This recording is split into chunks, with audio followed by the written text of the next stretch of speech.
오늘 제목에 제가 증인이라는 말을 써놨는데요. 증인은 증언을 하는 사람이죠.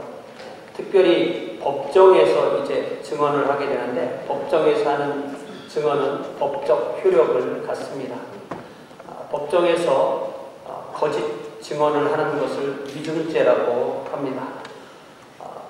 그리스도인은 누구냐 할 때, 그리스도인은 그리스도의 증인입니다. 우리의 온 생애는 그리스도를 증언하는 증인의 삶의 연속입니다. 한 사람의 그리스도인은 누구입니까? 예수님을 구주와 주님으로 마음으로 믿고 입으로 고백하고 삶으로 따르는 것입니다. 이렇게 예수님을 믿고 고백하고 삶으로 따를 때 우리는 예수의 증인으로 삽니다. 놀라운 점은 성경에 예수님을 소개할 때 우리 주님 예수님을 증인으로 소개한다는 점입니다. 여러분 요한복음 3장을 펴보세요. 요한복음 3장에는 예수께서 니고데모와 나오는 이야기가 나오는데요. 예수님은 니고데모에게 성령으로 거듭나는 사람에 관해서 어떻게 사람이 성령으로 거듭나나 그런 이야기를 해주시고 계시죠. 니고데모는 바리새인으로서 율법에 정통한 학자였지만 성령으로 거듭나는 것은 생각하지도 못하고 알지도 못하고 듣지도 못하고 깨닫지도 못했습니다. 그래서 우리 주님은 이렇게 말씀하십니다. 요한복음 3장 11절에 보니까 요한복음 3장 11절 우리 주님께서 진실로 진실로 당신에게 말합니다. 우리는 아는 것을 말하고 본 것을 증언합니다. 그러나 여러분이 우리의 증언을 받지 아니합니다. 아니 예수님이 1대1로 얘기하잖아요. 지금 예수님 니고데모 1대1로 얘기하는데 예수님이 갑자기 그 말하는 주체를 나눔이 아니라 우리는 이렇게 얘기를 하셔요. 네. 그리고 니고데모도 한 명이 있는데 니고데모를 또 여러분은 이렇게 너희는 이렇게 얘기를 갑자기 주어를 바꾸어서 말씀하세요. 예수께서 성령 하나님의 의해서 거듭난 사람만 하느님 나라에 들어간다는 말씀을 하시면서 예수님은 지금 혼자 얘기하시는 것 같지만 사실은 성부 하나님, 성령 하나님, 성자 하나님 이렇게 삼위일체 하나님이 함께 말씀하신다는 것을 강조해서 그렇게 말씀하시기 때문에 우리 그렇게 말씀하세요. 자, 성부 하나님도 영이시고 성령 하나님도 영이시기 때문에 우리 눈으로 볼 수 없어요. 그러나 성자 하나님이 사람이 되셔서 사람으로 함께 니고데모와 대화를 나누시니까 사람이신 예수님은 우리가 볼 수 있고 우리가 대화할 수 있는 그런 하나님이십니다. 그 성자 하나님이 삼위일체 하나님을 대표하여서 사람들 앞에 증언하는 것이죠. 그러면서 뭐라고 말씀하시면 우리는 아는 것을 말하고 우리는 본 것을 증언한다 이렇게 말씀하시죠. 주님이 그 밤에 대하신 사람은 단 한 사람 니고데모였지만 우리 주님이 니고데모를 대할 때 그러나 너희가 영어 성경을 보니까 유는 그 영어로 볼 때 단수 복수가 구별이 안 되잖아요. 그래서 이 유를 복수라는 걸 강조해서 번역하려고 you people 이렇게 번역했어요. 그래서 너희가 우리의 증언을 받지 않는다라고 말씀하십니다. 우리 주님은 삼위일체 하나님을 대표하여 생명의 복음을 증언하시고 니고데모는 모든 인간을 대표해서 그 증언을 듣는 것입니다. 그러면서 14절에 보니까 우리 주님의 증언의 구체적인 내용이 나오는데요. 모세가 광야에서 뱀을 든 것 같이 인자도 들려야 된다. 얼마나 간단한 말씀이에요. 그러나 이것은 우리가 배경을 모르면 이해를 못하겠죠. 자, 예수께서 하신 증언은 당신이 십자가에 못 박히시게 된다는 내용입니다. 구약성경 민수기 21장에 보면 그 이야기가 나오는데 이스라엘 백성이 출애굽하고 와서 광야에서 광야생활 40년 생활이 거의 맞춰갈 때쯤 되어서 너무너무 힘들으니까 길도 힘들고 먹는 것도 힘들고 마시는 것도 힘들으니까 아주 불평불만이 막 터지기 시작하는데 특별히 이스라엘 광야 생활에서 하나님을 불평해요. 그들의 환경, 그들이 먹는 것, 그들이 마시는 것으로 불평합니다. 그러면서 불평을 하다가 만나 있잖아요. 만나가 없으면 죽습니다. 그런데 만나를 뭐라고 불평하냐면 이 하찮은 음식이라고 하면서 하나님께 받는 음식을 40년 여러분 40년 먹으면 하나님의 은혜를 40년 받으면 불평할 것 같죠? 4년 먹으면 불편할 것 같아요. 네. 군만두를 한 15일 먹으면 불편할 것 같습니다. 저는 똑같은 음식 새끼까지 먹는 것 같아요. 요즘은 좀 줄어들었어요. 똑같은 만나를 40년 먹었는데 불평을 하는 거예요. 네.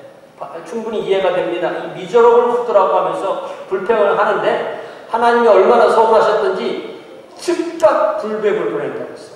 사막에서 어디서 불뱀을 몰아오고 있었는지 불뱀이 막 아무 데서나 나와서 사람을 물기 시작해서 그냥 사람이 죽어가는 거예요. 그러니까 사람들이 여기가 불평해서 그렇구나 하면서 모세에게 와서 우리 하나님과 모세에게 죄를 지었습니다. 하나님께 기도해 주세요. 이 불뱀에서 살아나게 기도해 주세요. 그러니까 모세가 기도하고 하나님께서 그 해결책으로 주신 내용이 무엇입니까? 불뱀을 구리로 청동으로 불뱀을 만들어서 그것을 진중에 장대 위에 높이 달아라. 아무도 불뱀에 물린 사람이 그 장대를 보면 살 거다 이렇게 말씀하셨어요.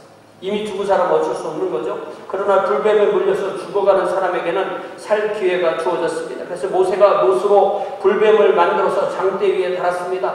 불뱀에게 물린 자가 녹뱀을 쳐다보니까 살았습니다. 여러분 놀랍지 않습니까? 살아있는 뱀에게 물려서 그 독으로 죽어가는 사람이 그냥 청동으로 만든 불뱀을 쳐다본다고 그게 과학적으로 살아날 수가 있습니까?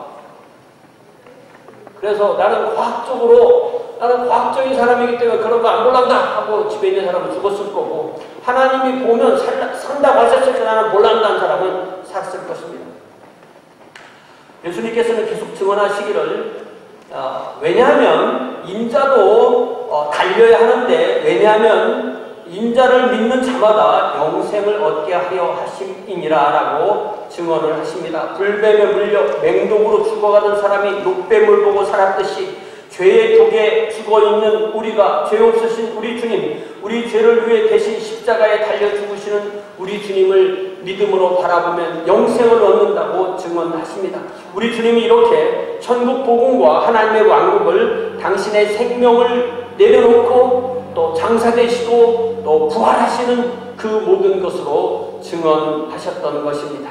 여러분 이제 우리가 요한계시록 말씀 보는데요. 요한계시록 1장에 보니까 4절에서 6절 사이에서 사도 요한은 아시아의 7교회에 편지할 때 그들에게 인사말로 은혜와 평강이 있기를 인사할 때 성부의 이름으로 성령의 이름으로 성자의 이름으로 인사를 하는데 그때 요한계시록 1장 5절에 보니까 성자를 어떻게 표현하느냐면은 1장 5절에 또 충성된 증인으로 죽은 자들 가운데서 먼저 나신 이 이렇게 말씀하세요. 여러분 이 증인이라는 말을 되게 싫어하는 사람들이 있어요. 왜 싫어하냐고 물어보니까 여호와의 증인 생각나서 싫대요. 그러지 마세요. 그 사람들한테 그 단어 주면 우리 못 쓰는 거예요. 우리 단어로 우리가 지켜야 할 만큼 우리 단어가 되는 겁니다. 자, 예수님이 누구시라고요? 예수님이 충성된 증인이세요. 죽음에서 첫 번째로 살아나신 충성된 증인이시다.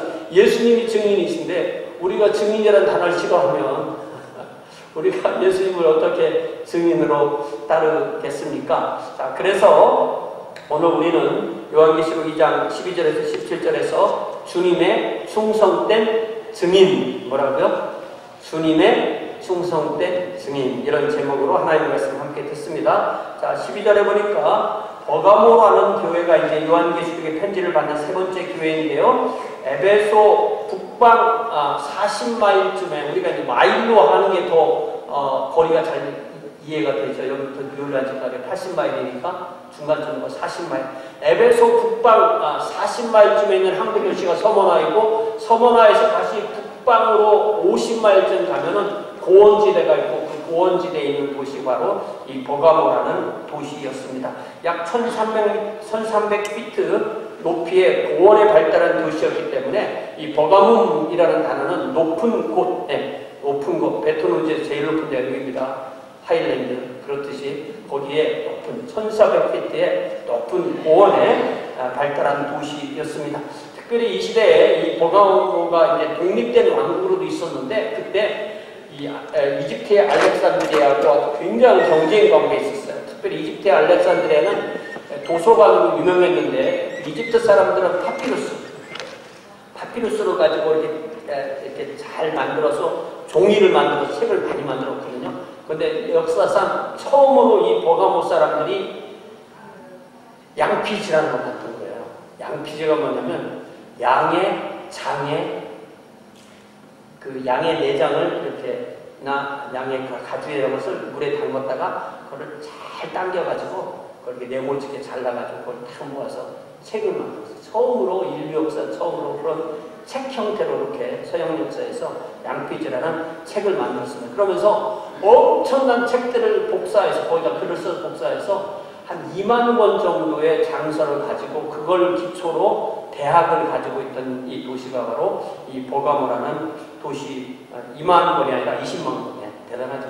당대 그런 대학을 만들었던 곳이 바로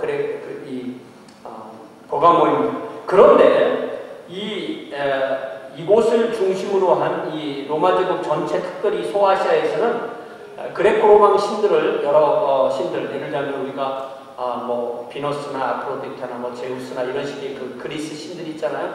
그리스 신 어떤 신을 특정해서 섬기는 그런 신전들이 있었고 거기에 사제들이 있고 우상 숭배가 있고요. 특별히 그들의 섬기던 이런 그리스 로마 신들은 시민 종교의 성격이 아주 강해서 그들의 시민의 삶 곳곳에 완전히 뿌리 내리고 영향을 미쳤습니다. 이 시민 종교에 참여하지 않는 사람들은 반국가적으로 반사회적으로 몰리는 그런 상황이었습니다. 또 그 당대의 로마 제국의 아주 심각한 문제 중에 하나가 뭐였냐면 이 로마라는 이 제국은 다인종, 다문화, 다종교의 사회였어요. 그런데 그거를 하나로 묶기 위해서 법으로는 하나로 묶었죠. 그런데 그들의 아이디어를 묶기 위해서 그들의 생각을 묶기 위해서 하나를 생각하는 것이 뭐냐면 황제 숭배였었어요. 그래서 살아있는 황제를 위해서 신전을 짓고 황제의 주상을 세워놓고 그 앞에 가서 향을 드리고 절을 하고 제물을 드리고 그렇게 해왔고 난 뒤에 이제 자기 종교를 믿게끔 그렇게 해준 거예요. 그거에서 면제해준 사람들은 유대교인만 면제를 했어요. 유대인들은 하도 힘들으니까 니들은 견절들 하고 나머지 사람들 다 자기 황제 숭배를 먼저 하고 자기 종교에 가고 그렇게 했었습니다. 특별히 이 소아시아 지역에서는 거기에 소아시아가 오늘의 터키를 소아시아라고 부르는데 소아시아는 다른 데보다 이렇게 작게 잘라서 줄을 만들었거든요. 부자였었기 때문에 거기에 총독들이 서로 더 경쟁해서 그렇게 황제 숭배에 열을 올리게 되었습니다. 자, 로마 제국에서 그렇지만 유대교를 중심으로 이제 기독교가 초대교회가 딱 태어나면서 초대교회의 신앙 고백을 한마디로 말하면 뭐냐면 초대교회 신앙 고백은 예수님은 나의 주님이시다. 예수님은 나의 주님이시다. 이게 바로 초대교회의 성도의 신앙 고백입니다. 자, 예수가 나의 주님이시다라는 고백은 무슨 뜻이냐면요. 예수 외에는 나에게 주님이 없다는 거예요. 힌두교인 사람들에게 예수님이 주님이세요라고 예스 이래요. 왜? 그 사람들은 모든 게 주님이니까 예수님이 주님인데. 그러나 우리는 예수님이 주님이라는 것은 예수님 외에는 아무것도 주인이 아니라는 것입니다. 그렇기 때문에 초대교인들은 로마 황제가 그들의 주님이 아니었습니다. 그들은 로마 황제가 로마의 황제라는 걸 거부하는 게 아니에요. 로마 시민으로서 로마 제국 안에 있는 어떤 사람으로서 로마 황제의 그 위치를 거부하는 것이 아니라 그 로마 황제가 예수님과 똑같은 주님이라는 것을 거부하는 그러한 황제 숭배를 초대교회들은 거부했습니다.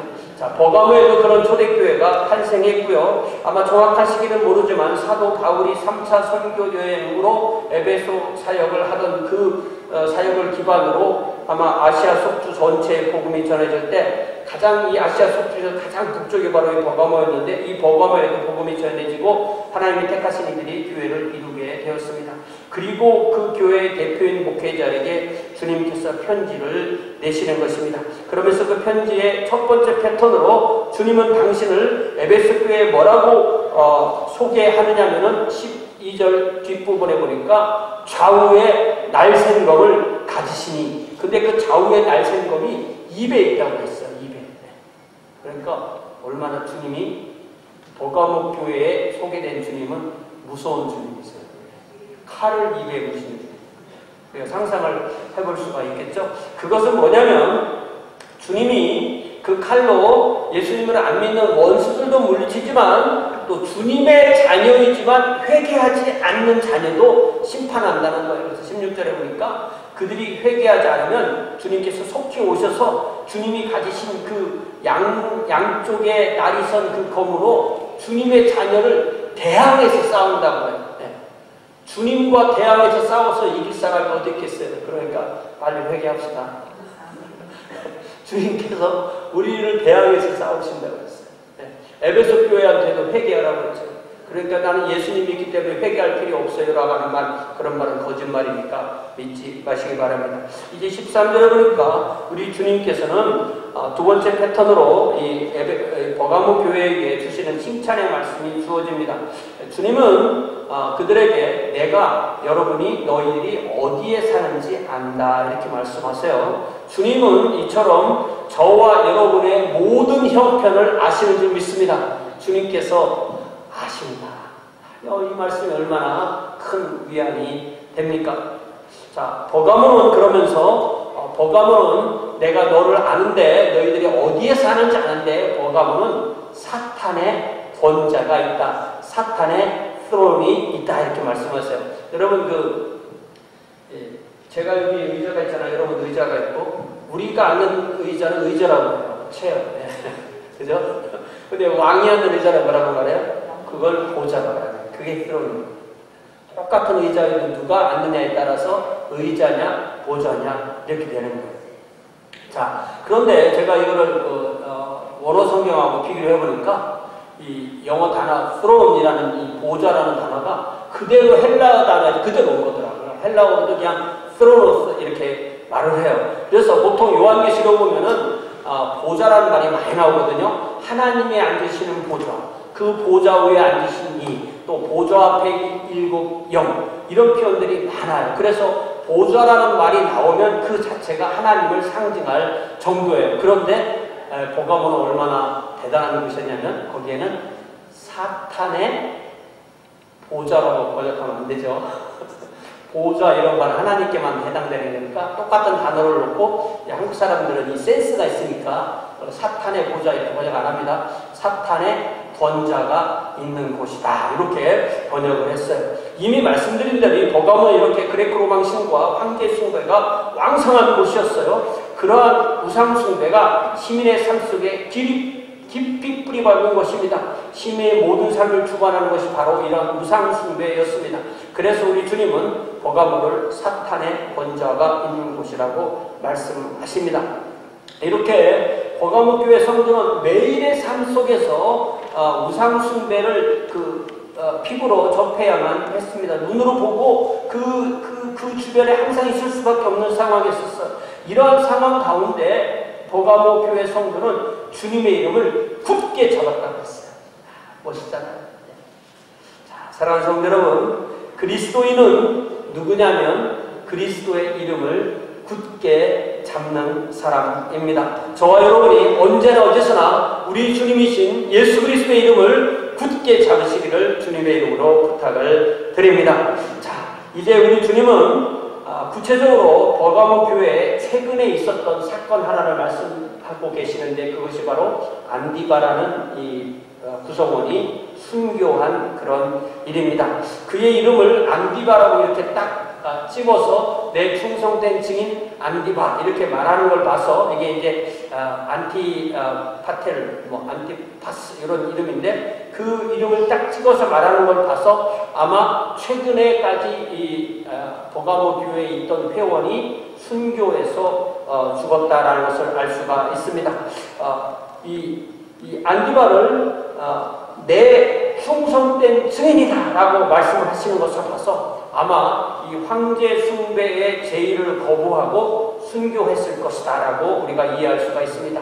아마 안디바는 이렇게 증언했겠죠. 나에게는 황제가 주님이 아닙니다. 나의 주님은 오직 예수 그리스도이십니다. 라는 이 담백한 고백으로 순교의 자리에 나아갔던 것을 알 수가 있습니다. 여러분 고린도전서 12장 3절에 보면 사도 바울이 뭐라고 말하냐면 그러므로 내가 여러분에게 알립니다. 하나님의 영으로 말하는 자는 누구든지 예수를 저주할 자라 하지 아니하고 또 성령으로 아니하고는 누구든지 예수를 주시라 할 수 없다라고 말씀하십니다. 죽음으로 위협하면서 내 생명을 빼앗겠다고 위협하면서 예수를 저주해라, 예수는 저주할 자라 라고 그렇게 총칼로 위협해도 하나님의 영으로 고백하는 사람들은 그 위협을 견뎌낸다는 것입니다.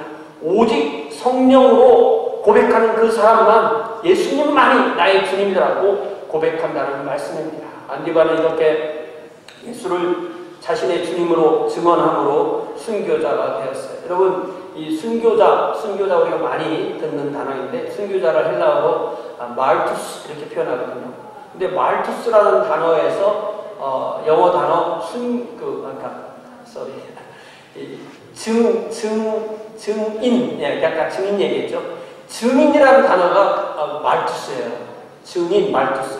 근데 거기에서 영어 단어 마토가 나왔고 이게 순교자라는 뜻이에요.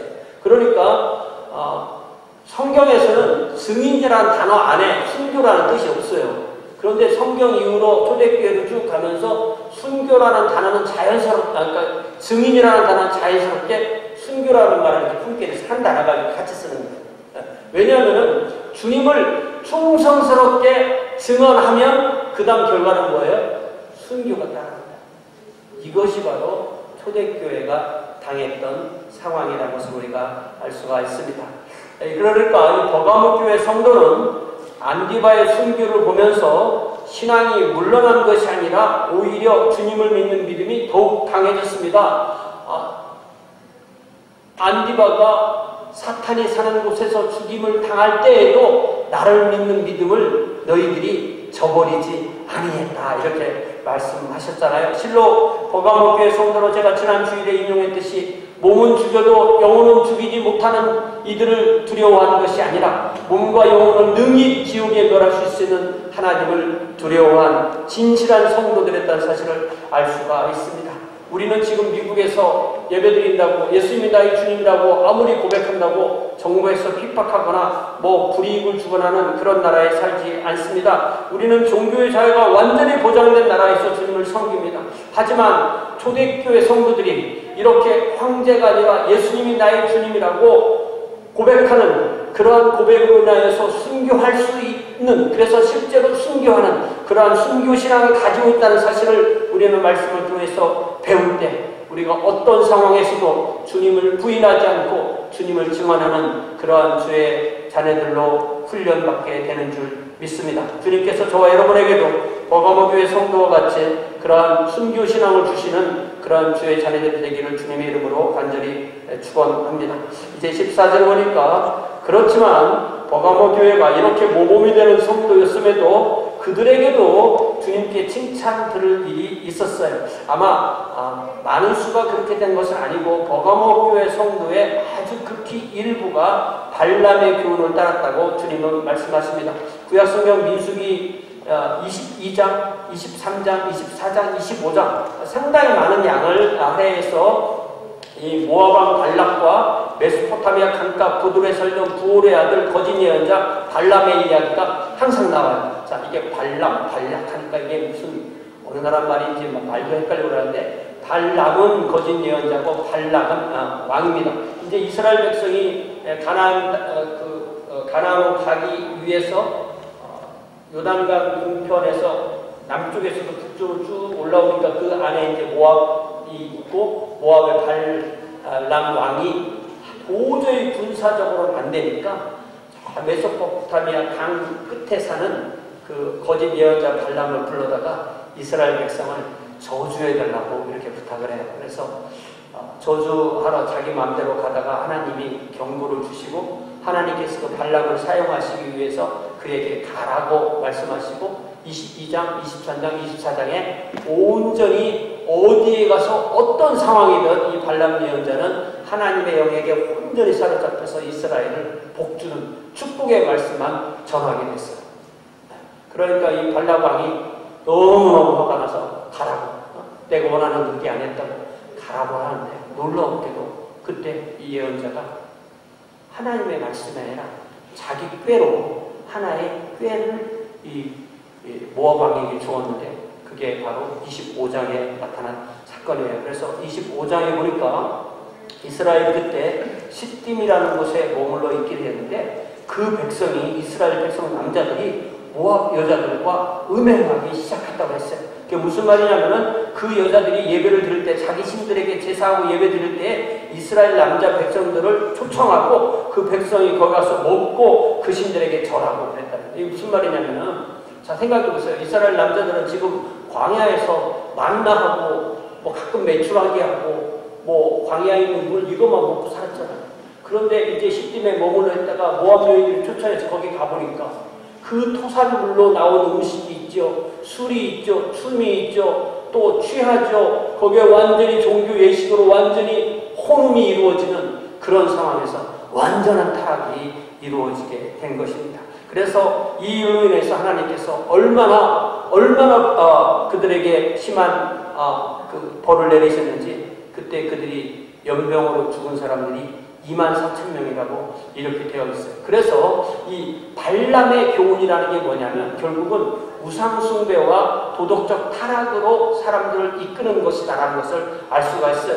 주님은 버가모 교회 성도에게 발람의 교훈, 이렇게 우상의 제물을 먹고 행음하는 이들이 있다고 말씀하셨어요. 이는 바로 그레코 로마의 신들을 섬기는 우상숭배에 이 버가모 교회 성도 일부가 참여해서 우상의 제물을 먹고 포도주에 취하고 심지어 성적인 타락에까지도 이르렀음을 우리 주님께서 말씀하시는 거예요. 그리고 15절에 보니까 발람의 교훈과 니골라단의 교훈이 정확하게 같은 것임을 알 수가 있습니다. 결국 우상숭배가 신앙을 저버리도록 하고 도덕적인 해이까지도 가져온 것을 알 수가 있습니다. 우리의 신앙은 삶으로 드러납니다. 드러난 삶이 신앙이에요. 내 마음은 그렇지 않아요라는 것은 아무런 의미가 없습니다. 겉으로 드러난 삶이 곧 신앙입니다. 우리 주님은 마태복음 7장 15절에서 18절 말씀, 특별히 거짓 선지자들을 대해서 하신 말씀이지만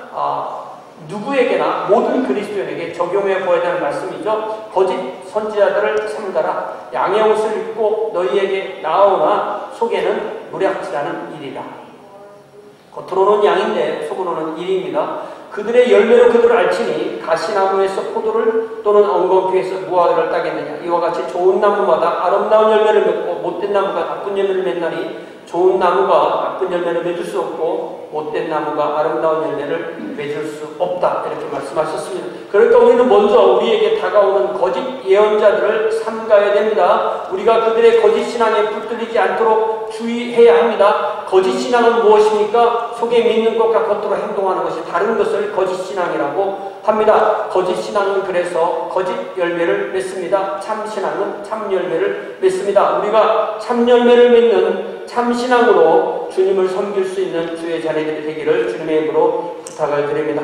이제 16절에 보니까 그렇기 때문에 버가모 교회에게 우리 주님께서는 회개하라고 촉구하십니다. 에베소 교회에게도 회개를 촉구하셨듯이 버가모 교회에도 회개하라고 명령하십니다. 만약 성도가 회개하지 않으면 주님께서 주님의 입에 있는 좌우의 날선 검으로 그들을 대항하여 싸우시겠다고 말씀하십니다. 주님께서 칼을 가지고 오셔서 우리를 대항해서 싸우신다면 우리는 누구입니까? 우리가 성도입니까? 아니면 이름뿐인 성도입니까? 아니면 사탄의 졸개들입니까? 회개하지 않는 성도는 이처럼 주님의 준엄한 심판을 받을 수밖에 없습니다. 자, 이제 17절에 보니까 그러나 그렇게 회개한다면 우리 주님께서 어떤 복을 주실 것인지에 대해서 단지 버가모 교회 성도에게만이 아니라 모든 성도에게 주시는 말씀으로 이 말씀을 마치게 됩니다. 주신다고 약속하신 것은 두 가지예요. 하나는 만나이고 하나는 흰 돌이에요. 만나는 우리가 다 보도 못했지만 알죠. 만나는 뭐예요? 양식이죠. 먹는 양식입니다. 그러나 숨겨졌던 만나를 주신다고 하시는 거 보니까 아마 이건 영적인 양식이겠다 이런 생각을 할 수가 있습니다. 주님께서 특별히 주시는 영적 양식이에요. 그러면서 흰 돌을 주는데 거기에 새 이름이 기록되는데 그 받는 사람만 아는 그런 이름이다. 흰 돌은 먹는 게 아닙니다. 이 돌은 아마 아마도 주님과 그 받는 사람 사이에서 어떤 그 사람을 주님께서 인정해 주시는 그런 어떤 그 패, 또 어떤 그 증표, 뭐 신분증 이런 비슷한 그런 것이라고 이해를 할 수가 있습니다. 문제는 이런 기절을 읽고 옛날에 그 어떤 한국의 유명한 그 모임에 간 사람이 저한테 최 목사 그 만나가 뭔 줄 알아? 그 흰돌이 뭔 줄 알아? 뭐지? 우리는 알거든. 그렇게 말하는 사람들이 문제가 있는 거예요. 성경에서 알려준 데까지만 알아야지 더 알려가면 실제로 문제 생깁니다. 우리가 너희에게 줄 수 있어. 우리만 알아. 그렇게 말할 때 사실은 그게 보편성에서 어긋나는 거기 때문에 실제로 문제가 생깁니다. 그렇기 때문에 그 누구라도 자신만이 이 만나와 이 돌을 줄 수 있다거나 이것을 안다거나라고 할 때 우리는 오히려 경계의 마음으로 대해야 됩니다. 오직 주님만 우리에게 그 만나를 주시고 오직 주님만 우리에게 그 힘도를 주시는데 우리가 정확하게 그것이 무엇인지 모른다 할지라도 주님께서 이미 나에게 그 만나를 주셔서 내가 살고 있고 주님께서 예수님 안에서 성령 안에서 믿음을 가지고 주님을 주님이라고 고백하는 그 신앙의 주님과의 관계를 내가 분명히 알기 때문에 나는 이미 그것들을 받아 가지고 있다고 그렇게 믿는 것이 오히려 훨씬 더 말씀에 맞습니다. 이렇게 주님께서 주시는 만나와 또한 흰 돌의 약속 가운데서 그것을 누리면서 또 하루하루 승리하는 저와 여러분 되시기를 주님의 이름으로 축원합니다. 우리는 충성스러우신 증인이신 우리 주님을 따르는 증인이에요. 그러니까 우리 주님이 증인이시고 우리도 증인들이에요. 명확합니다. 주님께서 삼위일체 하나님, 성부 하나님을 위해서 십자가를 지시고 복음을 완성하시고 또 부활하시고 이렇게 증인이 되셨듯이 또 안디바가 주님의 증인으로서 순교의 자리에 나갔듯이 우리도 매일의 삶에서 주님을 따르는 증인이 됩시다. 우리가 바라볼 분은 오직 한 분이신 우리 주님 예수 그리스도 분이십니다. 여러분, 제가 지난번에 히브리서를 강의할 때 히브리서 12장에 이르러서 뭐라고 말했어요? 히브리서 11장에서 그 무수한 증인들이 우리보다 먼저 주님을 알던 사람들이 이제 마치 스타디움에 앉아있는 관객들처럼 다 앉아있고 우리는 그 경기장에서 경주를 하는 그런 사람들로 경주를 하고 있는데 그러니까 우리보다 먼저 주님을 믿고 하나님 앞에 간 사람들은 다 증인으로 먼저 가 있고 우리에게 구름같이 둘러싼 허다한 증인이 있고 우리는 우리의 경주를 경주하는데 우리의 눈을 어디에다 둬야 돼요? 누가 내 이름 부르면서 응원하니까 거기 쳐다보는 것이 아니라 우리의 눈을 제가 그 주보에 써드렸잖아요. 네. 뭐라고 돼 있어요? Let us fix our eyes on Jesus. 뭔 얘기예요? 그냥 우리 눈을 그냥 주님께 딱 고정하고 다른 데 쳐다보지 말고 한눈 팔지 말고 그렇게 하고 달려라. 그게 무슨 얘기냐면은 다른 데 필요 없는데 신경 쓰지 말라는 거죠. 그렇기 때문에 우리의 신앙 경주는 믿음의 주요 또 온전하게 하시는 이인 예수님만 우리가 바라보고 달리는 것이 우리의 신앙의 경주인 줄 믿습니다. 이제 우리 두 사람이 반주해 주시는 동안에 이렇게 우리가 충성된 증인이신 우리 주님을 따라서 이 한 주간에도 충성된 증인으로 살게 해달라고 주님 앞에 기도하는 시간 함께 가지시길 바랍니다.